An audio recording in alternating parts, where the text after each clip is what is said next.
Sejarah perlu dipahami secara utuh dan berkesinambungan.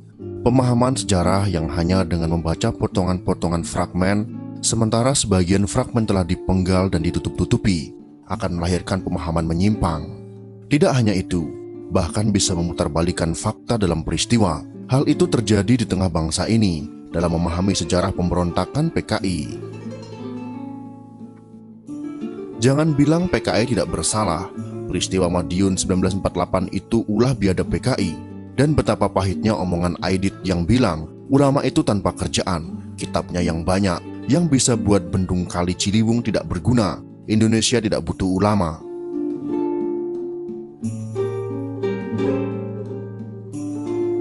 Dalam pandangan sejarah kontemporer yang tidak benar, PKI hanya dianggap membuat manuver hanya tahun 1965, itu pun juga tidak sepenuhnya diakui. Sebab peristiwa berdarah itu dianggap hanya manuver TNI Angkatan Darat. Kemudian dibuat kesimpulan bahwa PKI tidak pernah melakukan petualangan politik. Mereka dianggap sebagai korban konspirasi dari TNI Angkatan Darat dan ormas Islam anti PKI seperti NU dan lain sebagainya.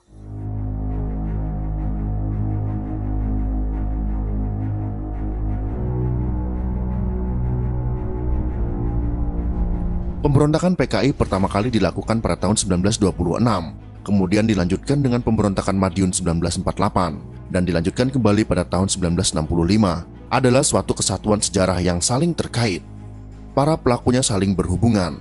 Tujuan utamanya adalah bagaimana mengkomuniskan Indonesia dengan mengorbankan para ulama dan aparat negara.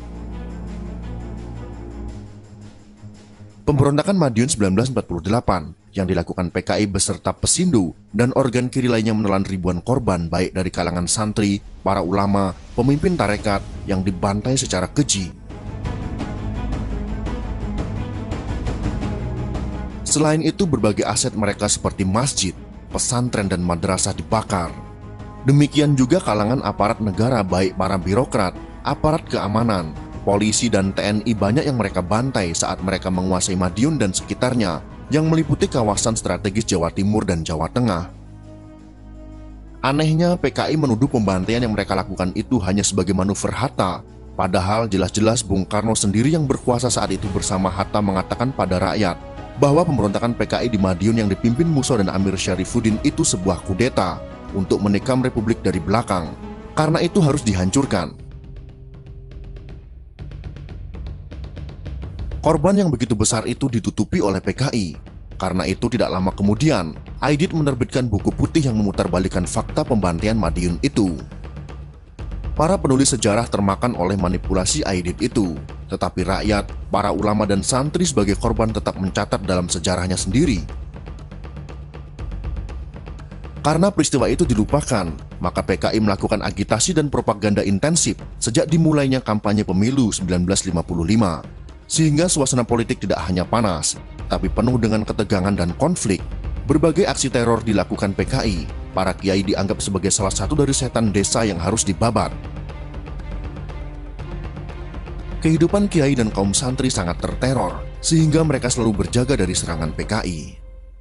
Fitnah, penghinaan, serta pembunuhan dilakukan PKI di berbagai tempat, sehingga terjadi konflik sosial yang bersifat horizontal antara pengikut PKI dan kelompok Islam terutama Nahdlatul Ulama. Serang-menyerang terjadi di berbagai tempat ibadah, pengerusakan pesantren dan masjid dilakukan termasuk perampasan tanah para kiai. Saat itu NU melakukan siaga penuh, yang kemudian dibantu oleh GP Ansor dengan Banser sebagai pasukan khusus yang melindungi mereka.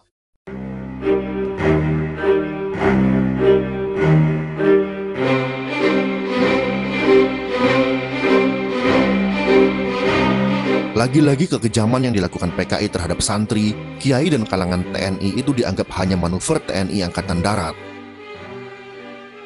Sejarah dibalik, yang selama ini PKI bertindak sebagai pelaku kekejaman, diubah menjadi pihak yang menjadi korban kekejaman para ulama dan TNI. Lalu mereka membuat berbagai manuver melalui Amnesty International dan Mahkamah Internasional, termasuk Komnas HAM. Karena mereka pada umumnya tidak tahu sejarah, maka dengan mudah mempercayai pemalsuan sejarah itu.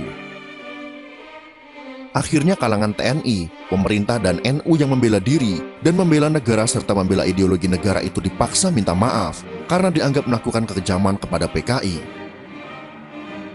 PKI telah menciptakan suasana sedemikian tegang sehingga sampai pada situasi membunuh atau dibunuh dalam sebuah perang saudara.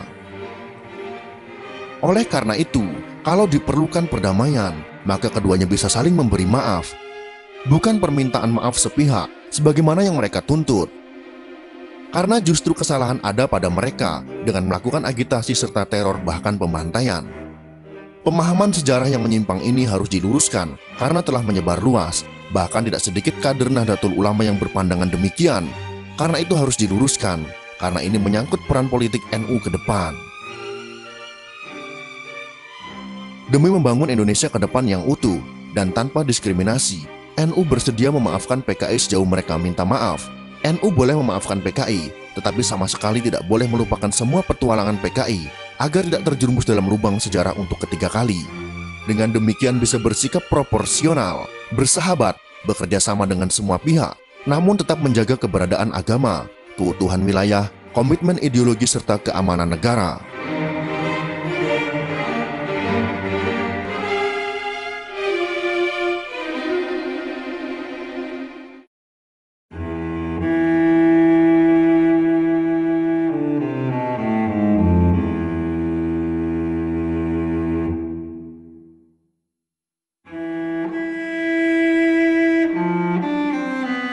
Salah seorang korban PKI di Sumur Tua Cogro adalah Kiai Haji Imam Sofwan, pengasuh pondok pesantren Thoriqus Sa'adah, Rejosari, Madiun. Kiai Haji Sofwan dikubur hidup-hidup di dalam sumur tersebut setelah disiksa berkali-kali. Di antara kegemaran PKI yang terkenal adalah membantai para korbannya di Sumur Tua, kemudian ditimbun dengan tanah. Di sejumlah tempat di Magetan dan Madiun, terdapat beberapa sumur-sumur tua yang menjadi tempat pembantaian. Berikut ini adalah sumur-sumur yang menjadi saksi bisu pembantaian PKI.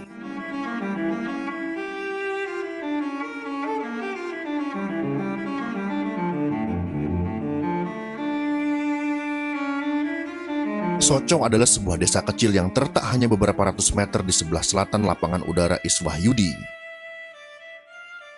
Desa Soco termasuk dalam wilayah Kecamatan Bendo, Kabupaten Magetan. Dalam peristiwa berdarah pemberontakan PKI tahun 1948, Soco memiliki sejarah tersendiri. Di desa inilah terdapat sebuah tumur tua yang dijadikan tempat pembantaian oleh PKI. Ratusan korban pembunuhan keji yang dilakukan PKI ditimbun jadi satu di lubang sumur yang tak lebih dari 1 meter persegi itu. Letak Soco yang strategis dan dekat dengan lapangan udara dan dipenuhi tegalan yang banyak sumurnya menjadikan kawasan itu layak dijadikan tempat pembantaian. Apalagi desa-desa ini juga dilewati rel kereta api lori pengangkut tebu di pabrik gula Glodok, pabrik gula Kanigoro, dan juga pabrik gula Goranggareng. Gerbong kereta lori dari pabrik gula Goranggareng itulah yang dijadikan kendaraan mengangkut para tawanan untuk dibantai di sumur tua di tengah tegalan desa Soco. Di sumur tua desa Soco ditemukan tak kurang dari 108 jenazah korban kebiadaban PKI. Sebanyak 78 orang diantaranya dapat dikenali, sementara sisanya tidak dikenal. Sumur-sumur tua yang tak terpakai di desa Soco memang dirancang oleh PKI sebagai tempat pembantaian massal sebelum melakukan pemberontakan. Beberapa nama korban yang menjadi korban pembantaian di desa Soco adalah Bupati Magetan Sudibyo, Jaksa R. Murti, Muhammad Suhud, ayah mantan Ketua DPR atau MPR Haris Suhud, Kapten Sumarno, dan beberapa pejabat pemerintah, serta tokoh masyarakat setempat, termasuk Kiai Haji Sulaiman Zuhdi Afandi, pimpinan Pondok Pesantren At-Thorihin Mojopurno Magetan. Di Soco sendiri terdapat 2 buah lubang utama yang dijadikan tempat pembantaian. Kedua sumur tua itu terletak tidak jauh dari rel kereta lori pengangkut tebu. Para tawanan yang disekap di pabrik gula Rejosari diangkut secara bergiliran untuk dibantai di desa Soco. Selain membantai para tawanan di sumur Soco, PKI juga membawa tawanan dari jalur kereta yang sama ke arah desa Cigro. Kini desa Cigro dikenal dengan nama desa Kenongomulyo. Terungkapnya sumur Soco sebagai tempat pembantaian PKI bermula dari igauan salah seorang anggota PKI yang turut membantai korban. Selang 100 hari setelah pembantaian di sumur tua itu, anggota PKI ini mengigau dan mengaku ikut membantai para tawanan. Setelah diselidiki dan diinterogasi, akhirnya dia menunjukkan letak sumur tersebut. Sekalipun letak sumur telah ditemukan, namun penggalian jenazah tidak dilakukan pada saat itu juga, tapi beberapa tahun kemudian. Hal ini disebabkan oleh kesibukan pemerintah Republik Indonesia dalam melawan agresi Belanda yang kedua. Sekitar awal tahun 1950-an, barulah sumur tua desa Soco digali. Salah seorang penggali sumur bernama Pangat menuturkan, penggalian sumur dilakukan tidak dari atas, namun dari dua arah samping sumur untuk memudahkan pengangkatan dan tidak merusak jenazah. Penggali sumur dibagi dalam dua kelompok yang masing-masing terdiri dari 6 orang.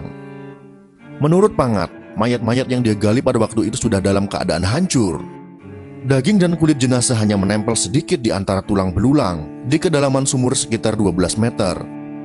Regu pertama menemukan 78 mayat, sementara regu kedua menemukan 30 mayat.